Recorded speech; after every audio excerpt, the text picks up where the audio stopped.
Hello, everyone. Welcome to GDPR, Right to Erasure, Risks and Challenges.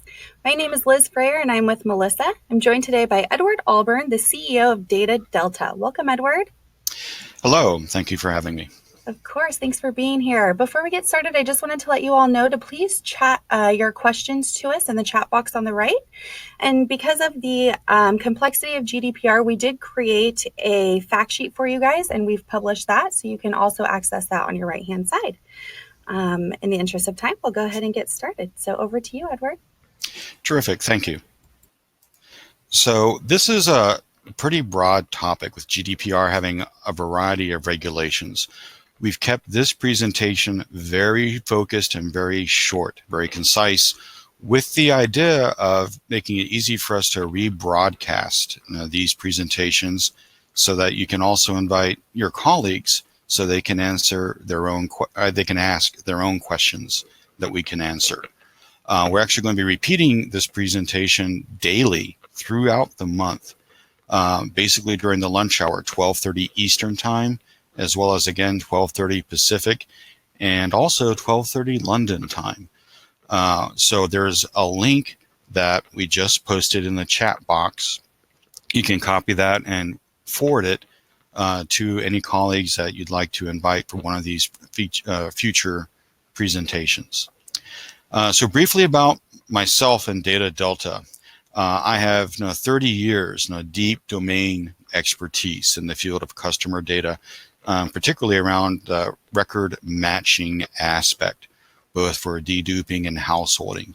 Originally leading R&D at a database marketing company, then working for a while at IBM Research in the early days of big data, as well as strategic product management positions at some of the leading data quality vendors, First Logic and Group 1 Software.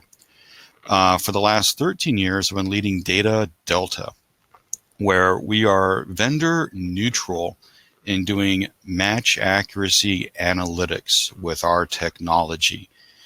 Because of this unique role in the industry, we're actually one of the first vendors Gartner selected for recognition as a cool vendor in master data management.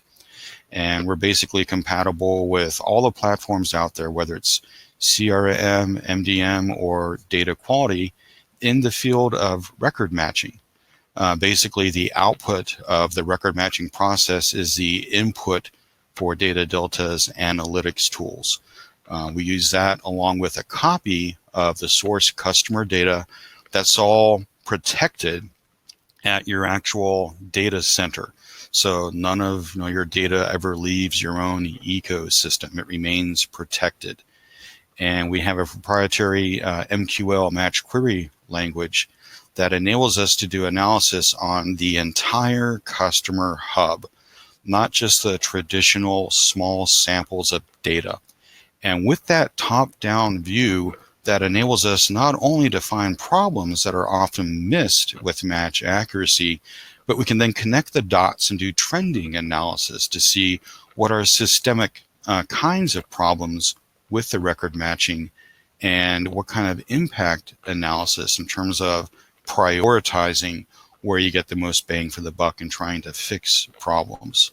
So with that whole hub view, we also have the ability to do things like when people try to fix problems by tweaking their match algorithms, we can actually compare the before and after versions of the entire customer hub to see not only how successful were they in fixing the problems, but what new problems were generated as unexpected side effects to the changes, because often people end up digging themselves deeper in the hole when they try and make the changes to these algorithms.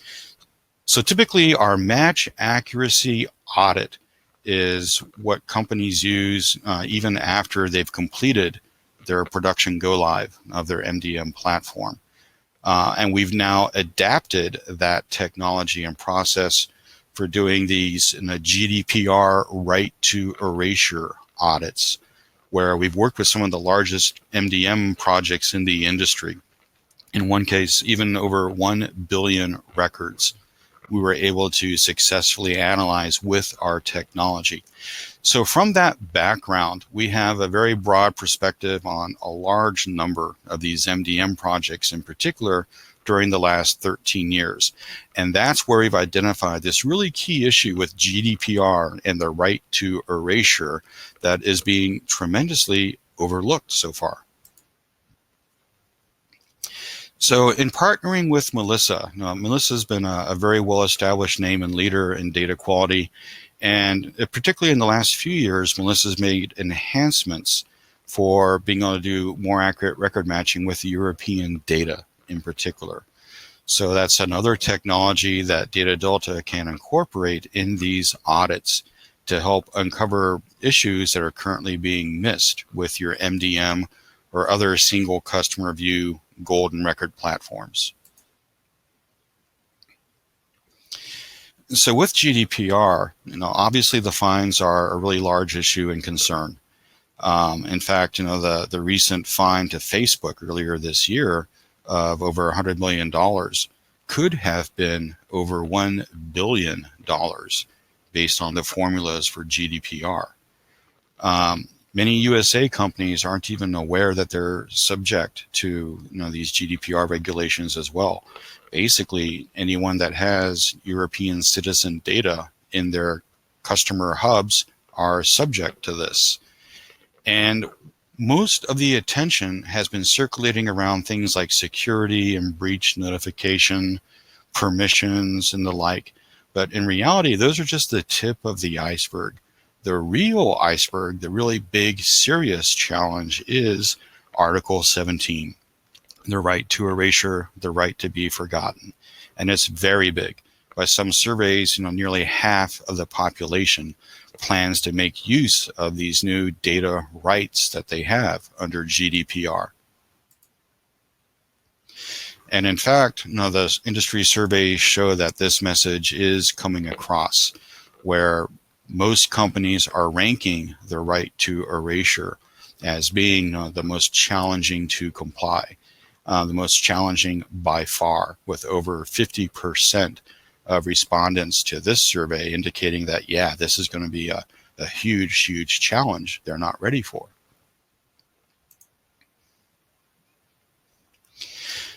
So what's the problem? The problem is actually this false sense of security and this complacency that exists at the levels of senior management. In particular, because master data management has been so successful during the last 10 years in particular in establishing this single customer view, these golden records for the customer hub. The assumption is that, well, hey, since we've already spent tens of millions of dollars in some cases in building these MDM customer hubs, haven't we already solved that problem? Isn't it simple for us to comply with these future right to erasure requests? But the reality is very far from that. The reality is that the traditional industry best practices have really dictated that these customer hubs and their very sophisticated record matching platforms err on the side of false negatives. That is, when you're unsure if two records match or not because of data quality issues or variations in the spelling of a person's name, the traditional best practice is to say, be conservative, do not match the records, leave them unmatched. So while that may be fine for the uses of these MDM customer hubs and CRM systems, this creates a huge problem for complying with GDPR because basically you can't erase what you can't find. Although they may find Ed Alburn's record to erase it, there may also be Edward Alburn with various misspellings of my last name also in the database. All of those also have to be addressed with these erasure requests. So what's the solution for this problem? Well, again, part of the problem is simply the complacency and lack of awareness with senior management. So that's where we've developed and again adapted our traditional match accuracy audit to now provide a GDPR Article 17 internal risk audit powered by Melissa, so that you do have an objective way to generate some solid metrics that help quantify your organization's level of risk. Is it on the order of just a few thousand records, or is it on the order of potentially millions of records? Those are the kind of metrics, the solid facts and data points that can help get the attention of senior management, so you can get a proper, reliable course of action to start addressing the problem. And we've actually created two versions of this audit. One is a 1 week fast audit that uniquely does not require any actual PII, personally identifiable information. Instead, it just uses, again, the output of these match results, which can be masked anonymous data. And that can provide a rough order of magnitude initial number. But then we also offer a deeper 4-week audit where we do make use of the actual name, address, and other customer data. But again, protected within your own environment that never leaves your data center. And from that deep audit, that provides much more accurate metrics, so your organization can gauge the proper course of action. And that deep audit also provides a framework for then determining, great, once you've identified the problem, how can you make use of your existing investments, your existing, customer matching infrastructure to better prepare for Article 17.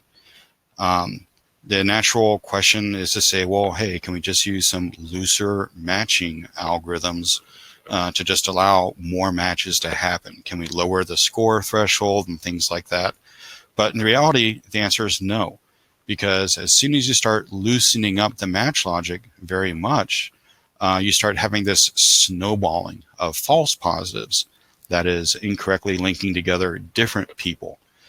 So it's more complex than that. It actually requires a rebalancing of the match algorithms of your current technology to be able to create more useful GDPR Article 17 results. But realistically, even if you're using some of this really expensive technology from IBM Informatica and the other MDM vendors, or traditional data quality leaders like Trillium, odds are you're still going to have a significant gap. Once you've taken your current match platform as far as you can, there likely remains this additional degree of risk that you face. And there again, we can reuse this analytics infrastructure we established for the original audit to make sure we can quantify that remaining gap to see if it does make sense to augment your current technology with some additional specialized technology for matching this European data. But again, the key point to keep in mind is that you don't necessarily have to go through a rip and replace that many of these GDPR pure play vendors are advocating.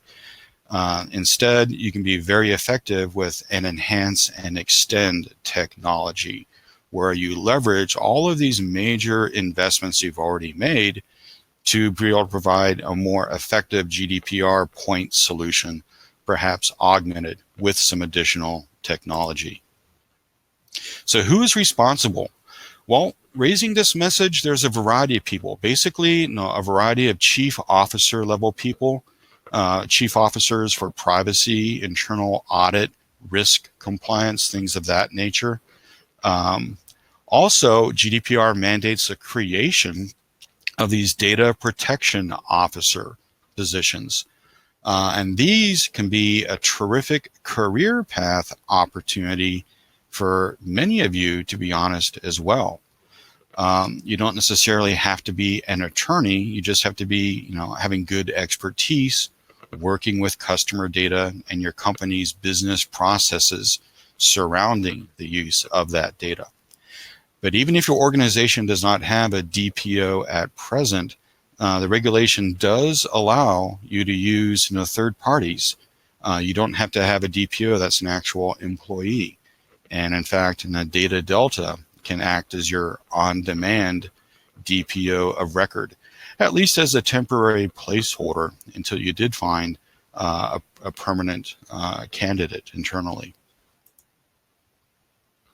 So next steps, internally, identifying, do you currently have a DPO? And if not, who are your other internal allies that you can recruit to help address this issue?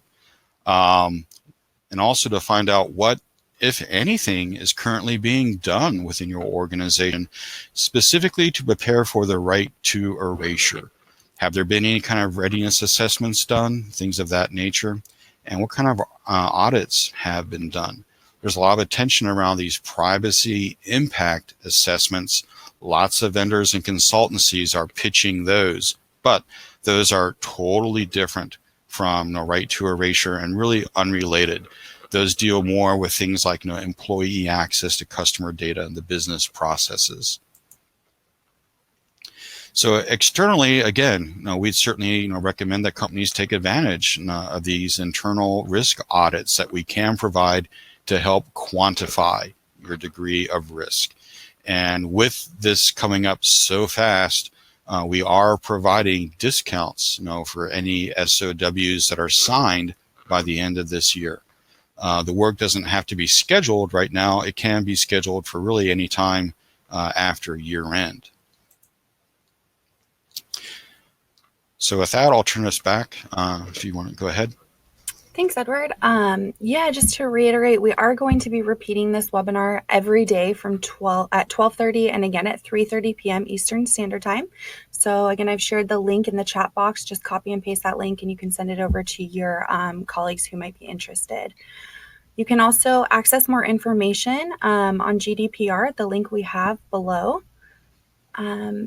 And then Melissa also has global offices. So we wanted to share that contact information with you. If you guys have any questions, first and foremost, you can contact Ed. He'll be available for questions at the email address we provided, and also Rick, who's the sales director for Melissa, for data quality for Melissa. And if you're in the United Kingdom, Mexico, Germany, India, Australia, we do have local locations and offices for you guys there. So feel free to reach out to us at any of the telephone numbers and email addresses that we've posted on the screen for you. Right, and these audits can be provided internationally. They are not confined to the USA. So regardless of where your headquarters may be, Data Delta can service the audits globally. And like we mentioned, we are repeating this webinar, so please do forward that link to any of your colleagues that you suspect could be impacted by GDPR, so they can also have an opportunity to join and ask their own questions that we can respond to directly. All right, so we'll let this go for another couple minutes, give people a chance to post any final questions. Otherwise, we'll see you all again, or some of your colleagues, tomorrow.